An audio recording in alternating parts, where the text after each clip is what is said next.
আসসালামু আলাইকুম। আসলে মাংসের সাথে আমার মনে হয় সব তরকারি যায়। দেখি এবার চিচিঙ্গা দিয়ে মুরগির মাংস রান্না করে দেখি।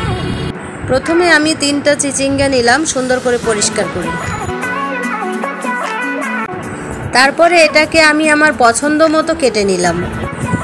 এরপরে আমি নিলাম মুরগির হাড়, হাড্ডি এবং আমার পরিমাণ মতো মশলা। এবারে কড়াইয়ে তেল গরম দিয়ে পেঁয়াজ দিলাম। পেঁয়াজটা একটু লালচে হয়ে আসলে তারপরে আমার মশলাগুলো একটু পানি দিয়ে মিশিয়ে দিয়ে দিলাম। শুরু করলাম মশলা কষানো। কষাতে কষাতে একটা সময় যখন তেল উঠে আসবে তখন মাংসটা দিয়ে কষাবো। সুন্দর করে কষানো হয়ে গেলে তখন আমি চিচিঙ্গাটা দিয়ে দিব। এবার সুন্দর করে চিচিঙ্গাটা মিলিয়ে আমি ঢাকনা দিয়ে দেব। ঢাকনা উঠিয়ে আবার নেড়ে দিব, আবার ঢাকনা দিয়ে দেব। এভাবে দেখা যায় আমার এটা হাফ সিদ্ধ হয়েই যাবে। তারপরে আমি গরম পানি অ্যাড করে দিব।